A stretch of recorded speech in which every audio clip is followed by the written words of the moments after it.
This is the Digital Savage Experience Podcast, hosted by Roman Prokopchuk, bringing you all things digital marketing, tech, business, and motivation. What's stopping you from becoming relentless in all aspects of life? Are you ready to become a digital savage? Let's get into today's episode.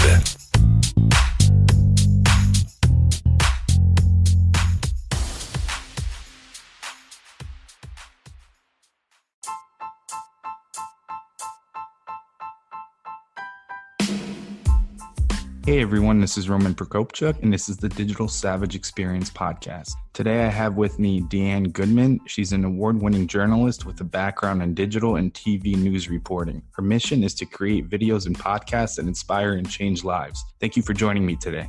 Yeah, you're so welcome. Thanks for having me. So tell me a little bit about your journey. How did you get to where you are now in terms of your profession and some of kind of the steps that you took?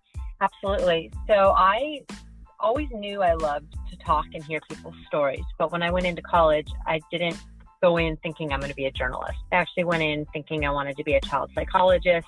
And then I changed that and decided I wanted to be a diplomat. And then I looked at the Foreign Service exam and I said, never mind. What do I like to do? I like to talk. So I interned at a TV station and got to shadow the reporters there. And I thought, oh my gosh, you get paid to do this. This is like my dream job. So I worked really hard to get a demo reel made as an intern. And then I sent it out to a bunch of different stations and nobody got back in touch with me. So I was like about to graduate college and everyone else either had a job or was going to med school or law school. And I was like, I don't know what I'm going to do. But I decided to get in my car. I went to college in Nashville. I'm from San Diego. And I was just going to drive from Nashville to San Diego and personally hand deliver my tape to all the little tiny news stations along the way. And the very first day of my drive, I got offered a job on the spot in Greenville, Mississippi. And I drove for another, I think I told them, okay, give me like 48 hours and I'll give you an answer. And I drove for another 48 hours, dropped off my tape a few more places and did not get hired on the spot. And I turned around and stayed in Greenville. And that was kind of how I broke into TV news. And I worked there as what's called a one-man band reporter, where you set up the camera, you do all the interviewing, and then you jump in front of it when you need to be on camera, you edit your own videos. And then after a year there, I was able to move on to a bigger market and basically for me, just leave Greenville. This particular town in Mississippi there's just not a lot to do. And it was kind of depressing out there. So I ended up getting hired in Oregon as a main anchor, and I loved Oregon, worked there for 3 years, and then ended up leaving TV news in 2008, partly due to the economy tanking. And I had just moved back to San Diego to freelance at the stations here, and they were letting go of all their freelancers, and I switched to digital news. And it also had to do with like a string of events that occurred in my life while I was reporting that kind of led me to see that TV news industry might not be the best place for me. It was very negative, and I didn't want to be covering all that negativity. I wanted to cover a lot of the positive, happier news. So I ended up getting some dream jobs, which let me do some of these really positive, amazing stories. And then in 2014, my husband and I, who was my boyfriend at the time, launched our own company called Kombucha on Tap, which is a healthy beverage, and it's a distribution company. And so I took a 360 in my career and went from journalist to beverage distributor, something I never thought I would do. And we worked around the clock for a couple of years, launching our startup, and now we have 12 employees, and I'm really part-time with that and more back to doing my journalism, and launched a podcast in October, which has been now my like big passion project. So that's a long story short of that. And I also have a little toddler and I have a baby on the way. Well, congratulations on everything. It seems that your plate is very full.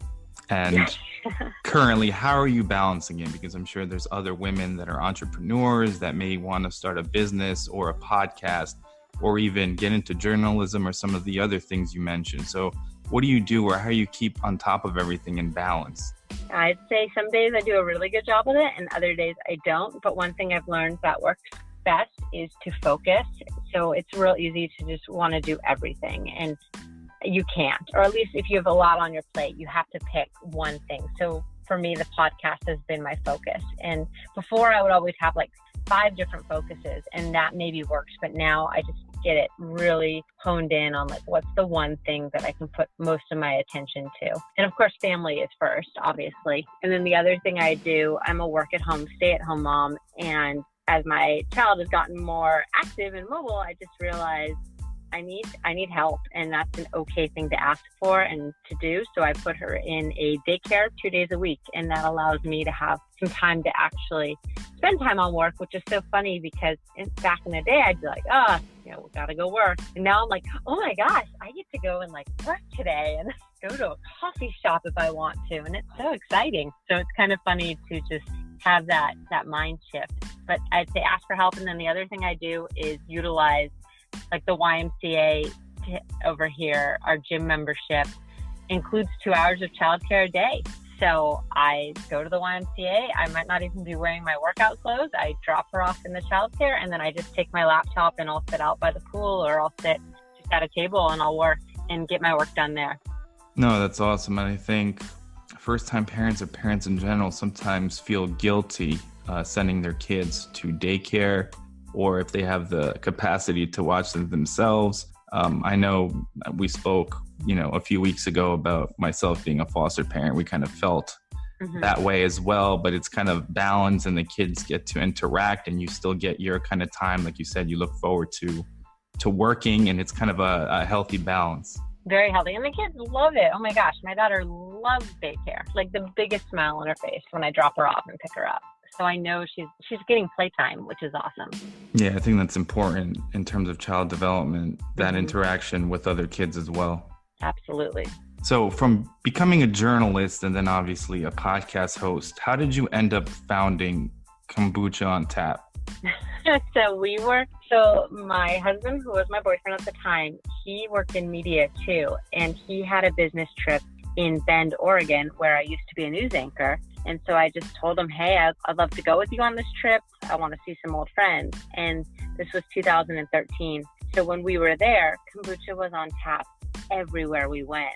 And I drank it in bottles. So my mind was blown. I had no idea it could be a beverage on tap. And he didn't even know what kombucha was. So I just kept making him drink it. I'm like, drink this stuff. And I told him, hey, no one's doing this in Southern California on tap, and I really think this would be a good market for it. So we did our research, and no one was doing it. So we just reached out to one brand and said, can we distribute you on tap? And then it kind of snowballed from there, getting more and more brands. So that was how we did it. We just saw a window of opportunity, and we took it. No, that's great. I think obviously oftentimes that's what happens. You don't kind of wait or find the perfect time, because I don't think it's ever a perfect time. You just kind of seize that moment and you run with it. Exactly. And we didn't sit on the idea. We did our research, we did our due diligence, but we went for it. And I think that was so important, because if we had waited till we knew everything about the industry or everything about being a distributor, we'd still be waiting. And we had never tapped a keg in our lives. And now our business is all about keg. So it's kind of funny.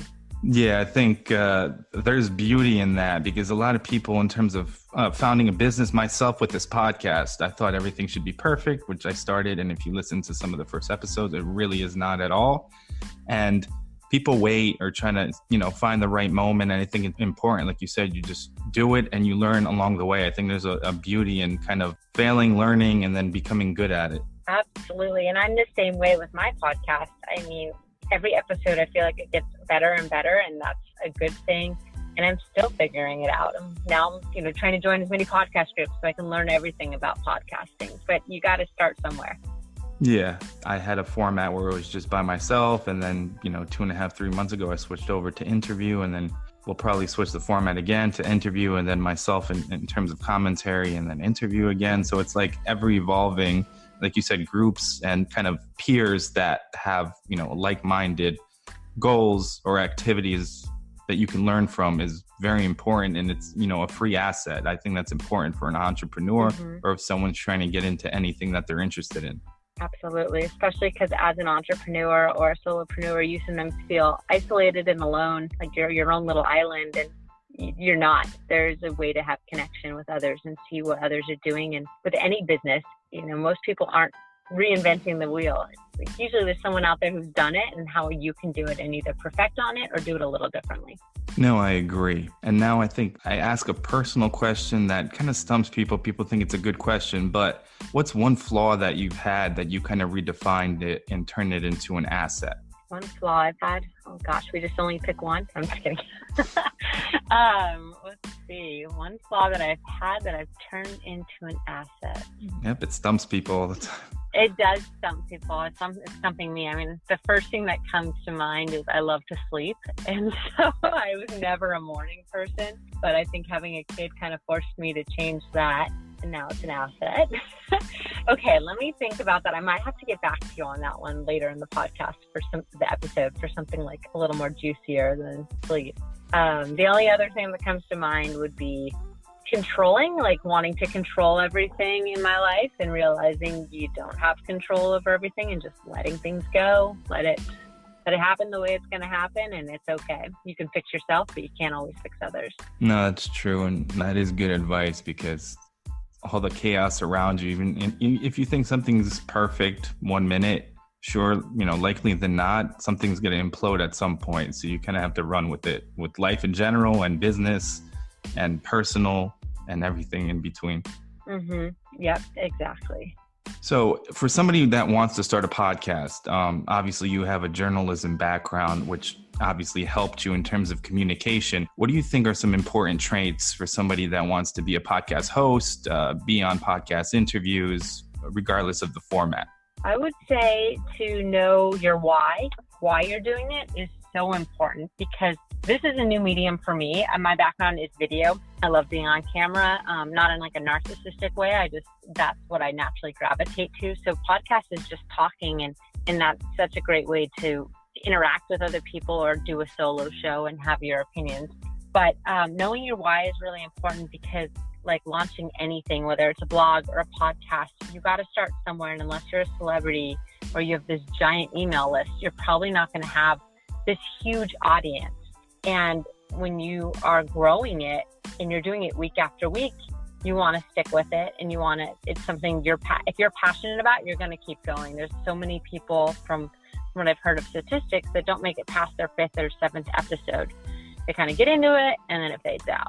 And if you know your why for why you're doing it, you're going to stick with it. So for me, my why is, my podcast is In Happier News, and it's all about positive news and inspiring people like yourself who I've interviewed. And my why for it is because I used to be the reporter that chased all the bad stories, and I ended up celebrating the death of my biggest fan, not knowing she was the one who was dying in a fatal accident that I was covering. But I was excited that it was a fatal, which is so sick to say, but at the time that industry kind of gets you to want to be like, oh, it's a bigger story if there's death involved. And that changed my life.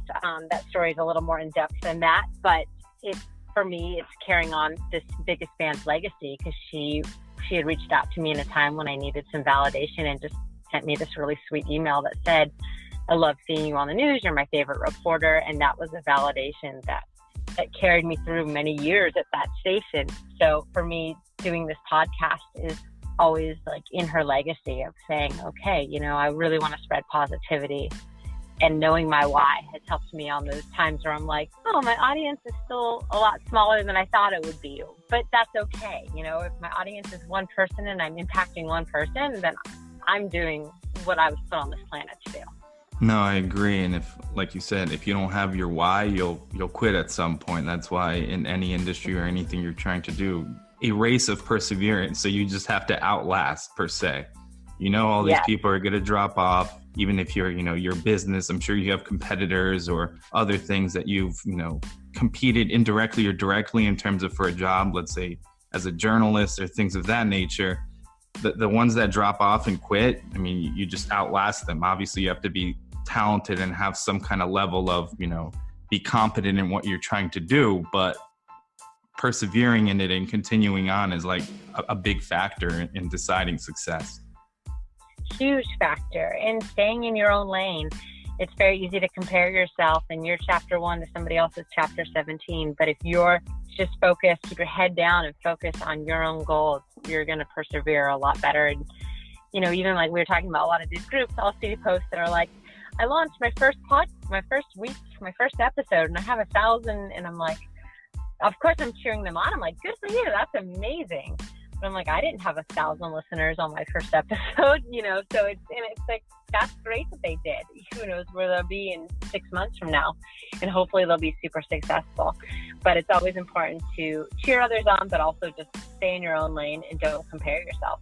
Yeah, I think it's very important. I think when I stopped doing that, I became more laser focused at what my goals were instead of looking around and wasting energy fixated on why this person, is further than me in this career, or has this client, or like you said, has this amount of downloads in terms of their podcast.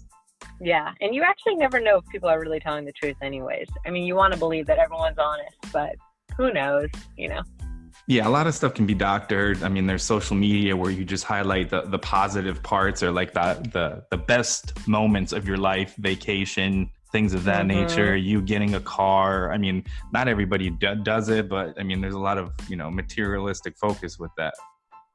I know. It's one of those things when people, and not everyone, of course, some people have these amazing relationships. So whenever people overly are bragging about how amazing their relationship is on social media, I'm always like, is it really? Or is this just, they're just portraying this because they want it to be that way? Yeah, there's a lot of fronts. And so if I post something on social, I'll put a disclaimer. If I'm at someone's house and they have a fancy car and I'm not taking a picture in front of it, but it might be in the background, I say, this is not my car. So I'm not trying to show off or, front in any way. But same thing, if I meet, a celebrity or influential person, I say, it was nice meeting you at so-and-so, full disclosure, we just met. This is not, we're doing business or whatever, because there's like that aura of, assumption. So you post a picture and don't really say much about it. So people assume that, you're best friends, or this is your car, or this is your home. And I mean, it's a lot. And, social media has become an addiction in terms of like, fluctuating dopamine levels, and people have gone to therapy for social media. So I think it's important to not, focus on that as well. Absolutely. Yeah. And I feel really fortunate that it didn't exist when I was in high school and junior high, because I think the kids these days that are growing up with it, it's a challenge when everyone's got filters on everything and you see everything in real time. So if you're left out of a party, you have to see that. That's hard. Yeah, that's why Facebook and Facebook owns Instagram, but they're playing around with the idea to remove the like number, so it's not like a popularity contest, which may help in a certain extent, but still. Yeah, it's a fascinating topic. No, it really is, and I appreciate that your podcast is focused on positivity, because there's a lot of negative stuff out there. And that's what I actually try to do. Anything you see me posting, even if somebody makes a negative comment, I try to spin it around and like, maybe you said that and you're going through something in your life. Like, I'm sorry you feel that way. If you ever need to talk to someone, I'm always here. That's good. Yeah, there's a lot of negativity out there, and a lot of people don't see. It's not that they don't seek out the positive, but it's easier to get bombarded by the negative. So by putting out a positive podcast or positive news and allowing people to have that, if that's what your feed is, you're just in a better mood every day. When I log on to Instagram, because I follow so many positive people, it's like, it's nice to see all these inspirational messages or like good stories going on, versus logging on and just being like inundated with the bad. I would set my day up for being more stressful and maybe more anxious. No, I agree. And that's a great way to start off your day. And like you said, you left the news because it was so negative. I just stopped watching news altogether because, one, it's super negative, and all these, war, murder, fatal car accidents. And then any news organization in the US, they're skewing. It's supposed to be unbiased, but they're skewing one way or another, and they're showing what they want to show you. It's not, the complete, transparent, accurate line of facts. Yep, absolutely. It is. I will say that I wanted to drink margaritas every single day after work to kind of escape all that negativity and covering all those kind of stories. And also I became very desensitized to death. So I didn't even click to me. It was like, oh, go cover a homicide. Okay. Like, it was just kind of like another day, another homicide, or another fatal car accident. It wasn't even like a jarring thing. Like, oh my gosh, somebody died. It's just like, oh, all right, I'll go do it. No, I agree. But in my heart of hearts, I'm the type of person that wants to go cover like the puppies and like the cupcake shop that opened and like the happy stuff. I mean, that's who I am at my core. But I'm also competitive, and I was very much in that competitiveness of wanting to get ahead and be the best. So do what it takes. Yeah, I think like you said, the reason why you got out of it, I think like you said, it desensitizes you. So careers like, police officers and, doctors, paramedics, a lot of them leave or, start becoming desensitized because they're seeing all these traumatic things day in and day out. And obviously that's bad in terms of affecting your emotion and how you perceive things around you. Mm-hmm. Absolutely. And I'm not, a psychiatrist, but I would say the desensitization is your brain and your body's way to like protect you. Otherwise, you could have a lot of severe PTSD from what you're seeing, or just, if you don't desensitize to it, it's hard to get the job done. No, I agree. So what's one thing you can leave with the audience in terms of advice, personal or professional, or both? Let's see. One thing to leave with the audience. I found that I think this, and Tony Robbins says this, but the secret to living is giving. And I truly believe that. I think the more you give, the more you get in this world, but it just elevates everything in your life. And I am a giving person, but I would say my husband brings it out the most in me to be even more giving. And I just give whenever you can, open doors for people. And if you can pay it forward in one way, shape, or form, do it. Even if it's a really small gesture. I always wanted to do a thing where I went through a drive-thru and bought the person's meal behind me, and I never did it for so long. So I was I don't know. I just had this thing where I'm well, okay, I'll do it another time. And I finally did it, and I felt so good about it. And it was one of those things where, I didn't get a thank you, and that's totally fine. I didn't expect them to jump out of the car because I was already long gone. I had already driven off. So I just thought, those little actions of things you can do feel so good. And that you help change someone's day, and then maybe they'll help change someone's day. And it's all those chain reactions. So give as much as you can and know that it's going to come back to you in one way, shape, or form. And maybe that shape or form is just that you have a bigger smile on your face that day. No, I definitely agree. And like you said, I don't think you should wait and, wait for the right moment to do something like you did, big or small. Sometimes every time I go into the store, sometimes, there's a homeless man or woman, I'll straight out ask, can I get you something, a sandwich, a drink, anything, things like that. Donating $1, that can go a long way. Any little thing, holding the door, like you said. And I think it kind of creates a thing that may snowball out of control in terms of, positivity and people seeing your actions, and then, maybe I should be a little nicer or do things for other people. That's great. And when you do offer the sandwich or a drink to the homeless person, what's their reaction to you?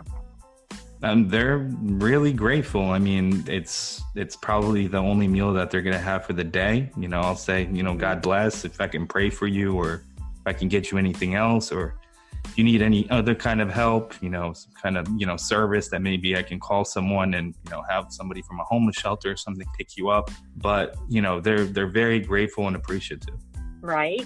So grateful. I think that's amazing that you do that. And I think not only are you giving them potentially their only meal of the day, but you're giving them a validation that you see them. It's how many people just walk right by them and ignore them? And I mean, my hands in the air, I've certainly done it. But that's what they feel ignored all day. And you're giving them I see you and I actually care about you.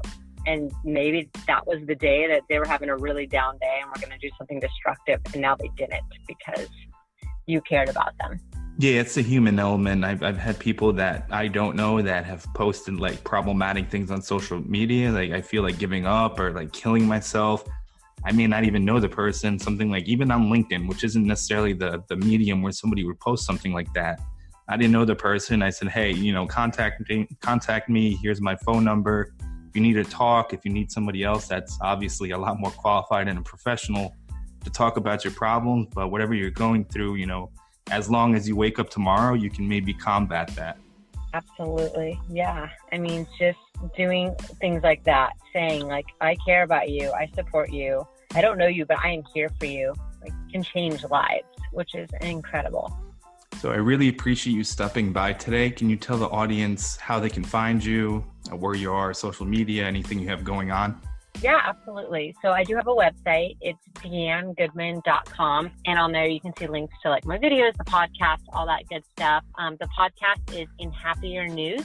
So since this is an audience of people that like podcasts, if you're looking for positive news, I do a weekly roundup of stories, and it's in 10 minutes or less. So it's like an easy way to listen and get just a real good, inspiring sense of all the cool things going on. And some of them are like little stories, like teenagers that are doing good things that you wouldn't normally hear about. So I scour the news to find as many cool and inspiring stories as possible. And I'm on Instagram and I'm on Facebook as well. So you can just find me under Deanne Goodman and let me know what you think, or just say hi. Awesome. Thanks for stopping by today. You're so welcome. Thank you so much for having me.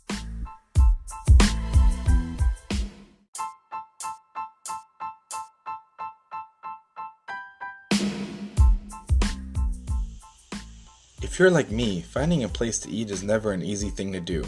Whether I'm in my hometown of Ewing, New Jersey, or traveling, I always find myself wishing I had a trusted friend I could call to tell me where to eat. The Infatuation is that friend. The Infatuation helps you find the right restaurant for any situation. Need a place for a first date? Trying to find a spot for your birthday that you don't want to celebrate except you also kind of do? The Infatuation has you covered in all of these situations and many more. So if you ever need to find a place to eat but don't want to read through thousands of unreliable crowdsourced reviews, hit up theinfatuation.com or download their free app for iOS and Android to search thousands of restaurant reviews and guides in 22 major cities around the world. Or let the Infatuation do the work for you by sending a text to 64560. A real person will respond and help you find a restaurant that's perfect for whatever situation you find yourself in.